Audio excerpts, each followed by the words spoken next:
Hello students, hope you all are doing well. See, તમારું unit 1 business economics એનું આપણે જે કાંઈ પણ સેકન્ડ ચેપ્ટર છે એની અંદર આપણે અલગ અલગ મેનેજરિયલ પ્રિન્સિપલ્સ ડિસ્કસ કરતા હતા, જેમાં અલ્ટિમેટલી આપણે ઇન્ક્રીમેન્ટલ પ્રિન્સિપલ અને સેકન્ડ પ્રિન્સિપલ ઇક્વિમાર્જિનલ પ્રિન્સિપલ બંને વસ્તુ બહુ ઇફેક્ટિવ વેની અંદર મેં તમને સમજાવી અને એકદમ ગુજરાતી અને ઇઝી લેંગ્વેજની અંદર તમને સમજાવી. Now we are focusing on to the discounting part. બરાબર, વળતરનો છે ને એક સિદ્ધાંત છે. વળતર તમને હંમેશા ક્યારેય તમે મૂકો છો ત્યારે ઇમિડિયેટલી તમને એનું વળતર ના મળે. ઇમિડિયેટલી વળતર મળે ને એમાં ના હોય, હું તમને 100 રૂપિયા આપું, તમે મને 100 રૂપિયા આપો, આ ઇમિડિયેટલી વળતર છે. પણ વળતરને તમે જ્યારે ટાઈમ ફ્રેમ સાથે જોડો છો ને, ટાઈમ સાથે, સમય સાથે, તો વળતર હંમેશા વધી જતું હોય છે. બરાબર, આમ ઘટી જાય છે. વળતર આપવાવાળી વસ્તુની કિંમત ઘટી જાય છે પણ વળતર વધી જાય છે. That is the thing, that is the only thing. Fine. શું કહે છે જુઓ તો કે ડિસ્કાઉન્ટિંગ પ્રિન્સિપલની અંદર તમને સમજાવ્યું છે કે one of the fundamental idea in economics is that rupee tomorrow is worth less than the rupee today. મેં તમને કીધું ને કે વળતર આપવાવાળી વસ્તુની કિંમત હંમેશા ઘટી જતી હોય છે ભવિષ્યમાં. બરાબર, જેમ કે માની લો કે અત્યારે તમે 50,000 રૂપિયાનું એસી લીધું, તમારા ઘરમાં નખાયું, અત્યારે એની કિંમત 50,000 રૂપિયા છે. એક વર્ષ પછી તમે એનું એ એસી ક્યાંક વેચવા જાઓ તો એસીની કિંમત 30,000 ન હોય, એને 20,000 માંડ હોય. શું કામ?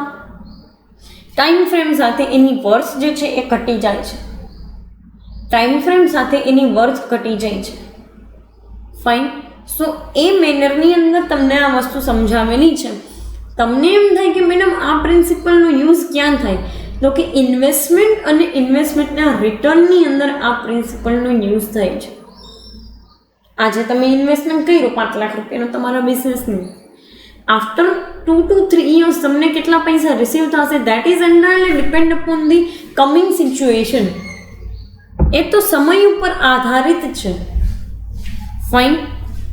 સો એ વેની અંદર તમને કીધું છે. નેક્સ્ટ તમને કહે છે કે suppose a person is offered a choice between a gift of ₹100 today, તો શું કરે? તો કે ભાઈ પહેલા કેસની અંદર ધ ફ્યુચર અનસર્ટેન છે અને અનસર્ટેનિટી છે કે ભાઈ 100 રૂપિયા મળશે કે નહીં.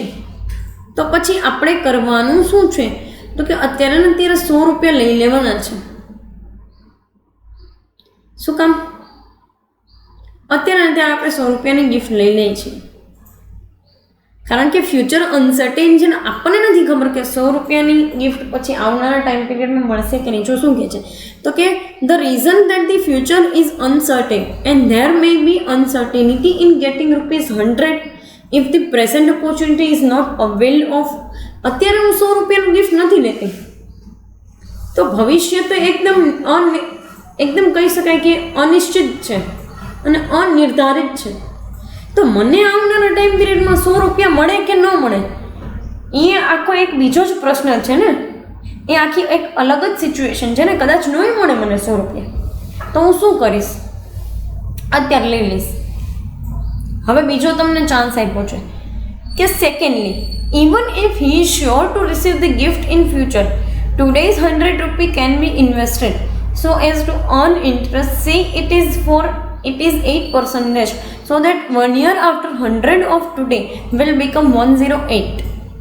Whereas if he does not accept ₹100 today, he will get only ₹100 1 year. તમને આમાં પ્રશ્ન થાય કે મેડમ આ શું કહે છે, કઈ રીતે કહેવા માંગે છે? ચલો સમજીએ. સી, ફર્સ્ટ અલ્ટરનેટિવમાં તમને એવું કીધું કે એની પાસે 2 ચોઈસ છે.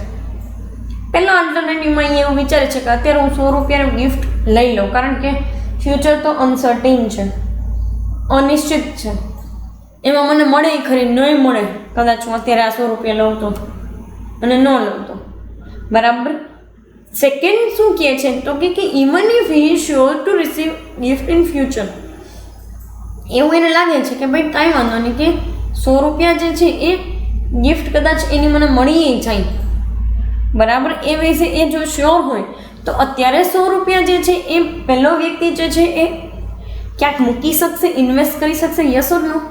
If you are not accepting this, તો પહેલો વ્યક્તિ જે છે એ વ્યક્તિ જે છે 100 રૂપિયા ઇન્વેસ્ટ કરી શકશે? યસ, 8% એક વર્ષના વ્યાજે. તો એક વર્ષ પછી એ વ્યક્તિને 108 રૂપિયા મળે? Yes or no? This is the simple scenario. 100 રૂપિયાના 8% કરો તો 8 રૂપિયા, તો 100 + 8 108 રૂપિયા. Where if he does not accept 100 rupees today, he will get 100 rupees only 1 year hence. કહેવાનું તાત્પર્ય એમ છે કે અત્યારે જો એ 100 રૂપિયા એક્સેપ્ટ નથી કરતો અને 100 રૂપિયાનું ગિફ્ટે એક્સેપ્ટ નથી કરતો, તો પછી એને એક વર્ષ પછી 100 રૂપિયા જ મળશે. ઓલું તો એ કાં 100 રૂપિયાનું ગિફ્ટ લઈ લે અત્યારે, અથવા તો ગિફ્ટ એને એમ કહે છે કે ભાઈ તને ગિફ્ટ પછી આપશો, અત્યારે હું તને રોકડા 100 રૂપિયા આપી દઉં, બરાબર. If he is sure two receive gift in future, બરાબર. તો અત્યારે 100 રૂપિયા હું તને એમને રોકડા આપી દઉં છું, પછી ગિફ્ટ નહીં આપણે સમજી લેશું, એવું તમને કહે તમારા મમ્મી પપ્પા. 100 રૂપિયા તમે અત્યારે લઈ લ્યો છો અને ઇન્વેસ્ટ કરો છો 8%ના વ્યાજે, તો 108 રૂપિયા મળશે આફ્ટર 1 યર. પણ અત્યારે તમે 100 રૂપિયા એક્સેપ્ટ નથી કરતા, તમે ગિફ્ટ એક્સેપ્ટ નથી કરતા, તો પછી એક વર્ષ પછી કાં તો તમને 100 રૂપિયાનો ગિફ્ટ મળે ને કાં 100 રૂપિયા રોકડા મળશે. બેઝિક ફિનોમિના, નો એની રોકેટ સાયન્સ, બરાબર. સાવ એટલે સાવ બેઝિક વેથી તમને કીધેલું છે. જો શું કહે છે, naturally he would prefer the first alternative because he is likely to gain 8 rupees in future, બરાબર. આ વસ્તુ જે છે કે ભાઈ અત્યારે તને 100 રૂપિયા આપી દો ને પછી ગિફ્ટ આપીશ, એમાંથી તમે અત્યારના 100 રૂપિયા એક્સેપ્ટ કરશો. શું કામ? કોઝ યુ નો કે તમને ફ્યુચરની અંદર 8 રૂપિયા એક્સ્ટ્રા મળશે after 1 year. Another way of saying the same thing is that કે 100 1 year hence is not equal to 100 of today, બરાબર, but less than that. કહેવાનું તાત્પર્ય એવું છે કે 100 રૂપિયા પોતે 100 રૂપિયા નહીં લે, ભલે એમાંથી તમને 8 રૂપિયાનું રિટર્ન મળે છે, પણ જેવી રીતે કેમ કોઈ વસ્તુને ઘસારો લાગે એક વર્ષનો, એમ મનીની વેલ્યુને છે ને એક વર્ષનો ઘસારો લાગશે. એ આપણે એ ફોર્મ્યુલાથી સમજશું, બરાબર, કે કેમ ઘસારો લાગે છે. But the thing is that કે જેમ કોઈ વસ્તુને કેમ ઘસારો લાગે ને એની કિંમત ઘટી છે. અત્યારે તમે 10,000 રૂપિયાનું ફ્રીજ લીધું છે, એક વર્ષ પછી વેચવા જશો એનું એ ફ્રીજ તો કોઈ 7,000 કે 8,000માં તમે વેચી શકો. શું કામ? 2,000ની નુકસાની ખાઈને વેચવું પડે છે? ઘસારો, એક વર્ષ વાપરવાનો ઘસારો. એમ એક વર્ષ સુધી પૈસા રાખી મૂકવાનો પણ ઘસારો, કે એક વર્ષ સુધી મૂકી રાખવાનો ઘસારો, કે જેમ મનીની વેલ્યુ જે છે ને એ ડાઉન થઈ જાય. તમને એક છે ને સીધું સાદું એક્ઝામ્પલ આપું. એટ ધ ટાઈમ ઓફ 1991 એક ટાઈમ પીરિયડ હતો 1991ની સાલ, જેને તમે જાણો છો ઉદારીકરણ, ખાનગીકરણ અને વૈશ્વિકીકરણ તરીકે. યસ ઓર નો? 1991ની સાલને તમે ઓળખો છો, બરાબર, બધા ઓળખે છે, જેને આપણે ઇકોનોમિક રિફોર્મ્સ તરીકે ઓળખીએ છીએ, જેમાં ખાનગીકરણ, ઉદારીકરણ અને વૈશ્વિકીકરણ. એ ટાઈમ પીરિયડમાં આપણી એક્સચેન્જ વેલ્યુ છે ને 35 રૂપિયા હતી, 30 રૂપિયા ડોલરની સામે. એટલે કે $1ના બદલામાં 30 રૂપિયા તમારે દેવા પડે. અત્યારે 76 થી 77 રૂપિયા છે. $1ની સામે તમારે 76 થી 77 રૂપિયા દેવાના છે પૈસા. તો શું લાગે છે તમને, મનીની વેલ્યુ વધી કે ઘટી? ઘટી, બરાબર. મનીની વેલ્યુ જે છે એ એકદમ ઘટી ગઈ. ઇટ મીન્સ કે પહેલાં આપણે ઓછા પૈસા દેવા પડતા હતા, હવે આપણે વધારે પૈસા દેવા પડે છે. તો રૂપિયો, ડોલર જે છે એ મોંઘો થઈ ગયો છે. પહેલાં ડોલર સસ્તો હતો, હવે ડોલર મોંઘો થઈ ગયો છે. Now you have to pay at least 75 to 76 rupees just to buy things in dollar. પહેલાં 30-35 દેવા પડતા હતા, તો ત્યારે વેલ્યુ વધારે હતી, મનીની વેલ્યુ વધારે હતી. નાવ મનીઝ વેલ્યુ ઇઝ ટોટલી ડિક્રીઝડ, બરાબર. કેટલી બધી ઓછી થઈ ગઈ છે એની વેલ્યુ, 76 રૂપિયા દેવા પડે છે. પોઈન્ટ. ઇટ મીન્સ ડોલર મોંઘો છે, રૂપિયો સસ્તો થઈ ગયો. Yes or no? Yes. Fine. So કહેવાનું તાત્પર્ય એ છે કે 100 રૂપિયા આજે જે છે એના કરતાં એક વર્ષ પછી 100 રૂપિયાની વેલ્યુ જે છે ને એ ઘટી જાય. અને તમને ગયા વર્ષની જ વાત કરું, ગયા વર્ષે સપ્ટેમ્બર મહિનાની અંદર ડોલરની કિંમત જે છે ને એ 69-70 રૂપિયા અપ્રોક્સિમેટલી ચાલતી હતી. 70 રૂપિયા, 70 અરાઉન્ડ ચાલતી હતી. 6 રૂપિયાનો ખાલી અને ખાલી આટલા મહિનાની અંદર 6 રૂપિયાનો જે છે એ તમે ઉછાળો જોઈ શકો છો ડોલરમાં. What is this? This is the outcome of this pandemic. બરાબર, COVID-19નું આઉટકમ છે, યસ ઓર નો? સો એ સિચ્યુએશનની અંદર કીધેલું છે તમને. ફાઇન. આગળ શું કહે છે? But than how much money today is equal to 100 1 year hence? તો પ્રશ્ન આપણને એ થાય ને કે તો તમે એમ કહો છો કે એની કિંમત ઓછી થઈ જાય તો કેટલા રૂપિયા થઈ જાય? એક વર્ષ પછી 100 રૂપિયા કેટલા રૂપિયા થઈ જાય કે ભાઈ આપણને ઓછી વેલ્યુ ગણાય છે? એ વસ્તુ જોવી પડે, યસ ઓર નો?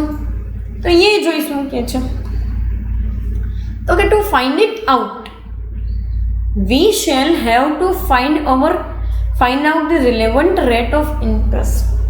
આ વસ્તુની વેલ્યુ 100 રૂપિયાની એક વર્ષ પછીની વેલ્યુ ફાઇન્ડ આઉટ કરવા માટે તમારે ઇન્ટરેસ્ટ રેટ જોશે, relevant interest rate. Fine. which one would particularly count or worth if one decides to invest the money? બરાબર, એક વ્યક્તિ એ વસ્તુને કાઉન્ટ કરવી પડે જ્યારે એ વ્યક્તિ પૈસા ઇન્વેસ્ટ કરવા જઈ રહ્યો. અત્યારે 100 રૂપિયાની કિંમત નથી. તમારા મમ્મી પપ્પાના ટાઈમ પીરિયડમાં પૂછો, 100 રૂપિયા તો લોકોનો પગાર હતો આખા મહિનાનો. Ask to your mother or father. એ લોકો તમને કહેશે કે પહેલાંના જમાનાની અંદર જ્યારે એ લોકો નાના હતા ત્યારે અપ્રોક્સિમેટલી 100 રૂપિયા તો કોઈ વ્યક્તિનો મહિનાનો પગાર હતો. તો માની લઈએ કે આપણા 100 રૂપિયા બહુ મોટી બધી કિંમત છે. તો દરેક વ્યક્તિ ઇન્વેસ્ટ કર્યા પહેલાં વિચારે તો ખરી ને કે મને વળતર કેટલું મળશે, કે મને એ વસ્તુમાંથી વળતર કેટલું મળશે. તો જો શું કહે છે, suspense the rate of interest is 8%. બરાબર, અપ્રોક્સિમેટલી તમને એવું કીધું છે કે રેટ ઓફ ઇન્ટરેસ્ટ જે છે એ 8%ના રેટથી આપણે લઈએ કે ભાઈ એક વર્ષ પછી તમને 8%ના રેટ ઓફ ઇન્ટરેસ્ટ તમારી ડિપોઝિટ ઉપર વ્યાજ જે છે 8% મળશે. બરાબર. Then we shall have to discount 100 1 year after. એના માટે આપણે ડિસ્કાઉન્ટ કરવું પડે ને, એ જોવા માટે કે અત્યારે એની વેલ્યુ કેટલી થવાની છે. તો ડિસ્કાઉન્ટિંગ માટેનું તમને ફોર્મ્યુલા આપેલું છે. જો V is equal to present value. બરાબર, 100 રૂપિયાની કિંમત એક વર્ષ પછી ઇન્વેસ્ટ કરવાથી અત્યારે 100 રૂપિયાની કિંમત કેટલી હોવી જોઈએ કે એક વર્ષ પછી ઇન્વેસ્ટ કરવાથી આપણને 100 રૂપિયા મળતા હોય અથવા તો 100 રૂપિયા આપણે ઇન્વેસ્ટ કરી શકીએ. હકીકતે છે ને, કહેવાનો મતલબ આખા ડિસ્કાઉન્ટિંગ પ્રિન્સિપલનો એ જ છે. શું? તો કે 100 રૂપિયા ભલે અત્યારે તમારા હાથમાં નહીં, પણ at a time period after 1 year આ ઇન્વેસ્ટેડ 100 રૂપિયાની વેલ્યુ કેટલી ઘટી ગઈ હશે. બરાબર ને?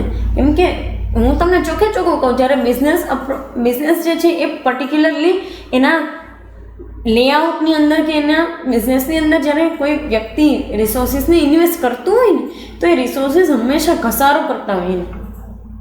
ભલે ફાયદો મળે છે, દેટ ઇઝ કમ્પ્લીટલી ઓકે. એ તો ફાયદો તો તમને અહીંયા મળે છે 8 રૂપિયાનો, 8%ના વ્યાજ. કંપનીને ફાયદો તો મળતો જ હોય છે.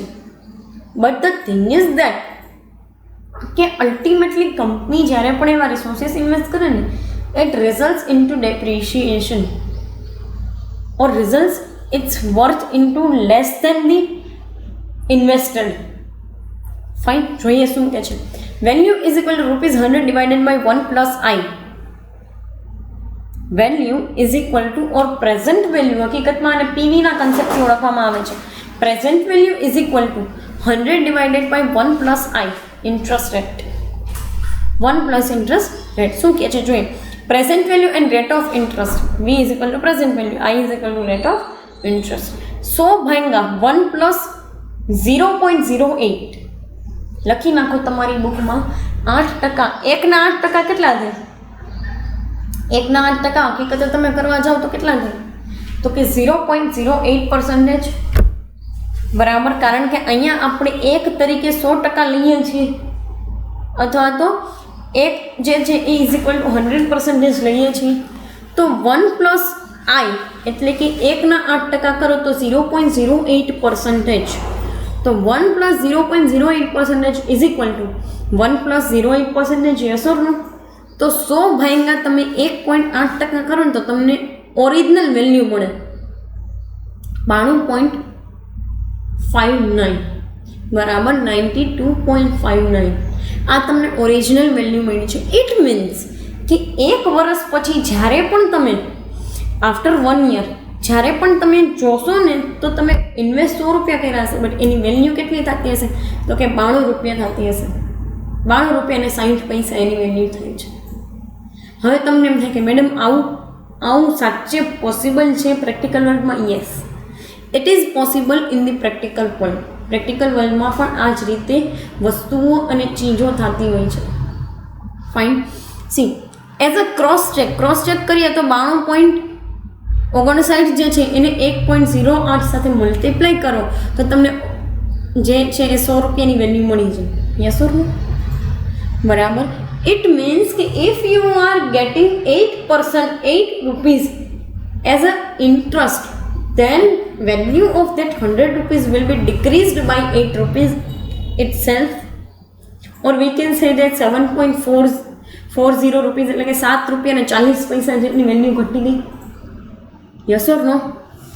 કહેવાનું તાત્પર્ય એ જ છે. આ બધું કર્યા પછી પ્રિન્સિપલનું કહેવાનો મિનિંગ એમ છે કે જો ડિસિઝન જે છે ને એ તમારા કોસ્ટ અને રેવન્યુ ઉપર આધારિત છે તો એની પ્રેઝન્ટ વેલ્યુ તમારે હંમેશા ફાઇન્ડ આઉટ કરી લેવી જોઈએ. કારણ કે પ્રેઝન્ટ વેલ્યુ ફાઇન્ડ આઉટ કરો ને તો તમને આઈડિયા આવે કે આગળના ટાઈમ પીરિયડની અંદર નુકસાની કેટલી ભોગવવી પડશે. કારણ કે depreciation it self is the loss. બરાબર. એ વસ્તુ આપણે લોસ તરીકે કાઢી જ નાખીએ છીએ. P&L account, profit and loss, નફા નુકસાન ખાતામાં આપણે જમણી બાજુ ખર્ચા સાઈડ લખીએ છીએ. ફાઇન. શું કહે છે? The principle involve in the foregoing discussion can be called as discounting principle and it can be stated as under if a decision affect cost and revenue at future dates, it is necessary to discount those costs and revenues to present value before a valid comparison of alternative is possible. બરાબર. કહેવાનું તાત્પર્ય છે કે ભાઈ તમે જ્યારે પણ cost અને રેવન્યુના પેરામીટર્સને જોવા જાઓ ને ત્યારે કરવું શું જોઈએ ખબર છે તમારે? તો કે જ્યારે પણ તમારી ફ્યુચર ડિસિઝનને કોઈ વસ્તુ અફેક્ટ કરવાની છે ને, એટલે કે તમારા આ રિસોર્સિસ ફ્યુચરના પેરામીટર ઉપર છે, ત્યાં જ તમને પ્રોડક્ટિવિટી આપશે. તો એના પહેલાં તમારે છે ને અત્યારે એની વેલ્યુ કરી લેવી જોઈએ, પ્રેઝન્ટ વેલ્યુ, જેનાથી તમને આઈડિયા આવે કે ભાઈ તમે જે કમ્પેરિઝન કરો છો ડિફરન્ટ અલ્ટરનેટિવ્સની, it is the valid comparison itself. એ વસ્તુ વેલિડ છે અને એ કમ્પેરિઝન પણ કરી શકાય છે. યસ ઓર નો? બરાબર. સો એ વેથી તમને આખો ડિસ્કાઉન્ટિંગ પ્રિન્સિપલ આપેલો છે. બીજી એક વસ્તુ તમને એ કહી દઉં છું કે ભાઈ ડિસ્કાઉન્ટિંગ પ્રિન્સિપલ છે, ઇન્ક્રીમેન્ટલ છે કે પછી ઇક્વી માર્જિનલ પ્રિન્સિપલ છે. You have been asking these principles for 20 marks. સો દરેક વસ્તુને એક વખત તમે ઘરે જે છે એ આ પ્રિન્સિપલ્સને તમે જોજો, એનાલાઇઝ કરજો કે ના આ વસ્તુ સાચી છે. બિઝનેસ ડિસિશન્સને આ તમામ પ્રિન્સિપલ્સ જે છે એ ઇફેક્ટિવ વેની અંદર અફેક્ટ કરે છે. ફાઇન. સો એ વસ્તુ ઉપર ખાસ ફોકસ કરજો, ઘરે એક વખત વાંચજો આખા પ્રિન્સિપલ્સ જે છે એને ઇન ડિટેલ. ફાઇન. પર્ટિક્યુલર આ સેશન માટે જે છે એ આપણે ડિસ્કાઉન્ટિંગ પ્રિન્સિપલ ડિસ્કસ કરેલો છે. કમિંગ સેશનની અંદર opportunity cost as well as time perspective principal જે છે એ આપણે ડિસ્કસ કરશું. પર્ટિક્યુલર આ સેશન માટે આપણે અહીંયા સુધી રાખીએ. Thank you so much.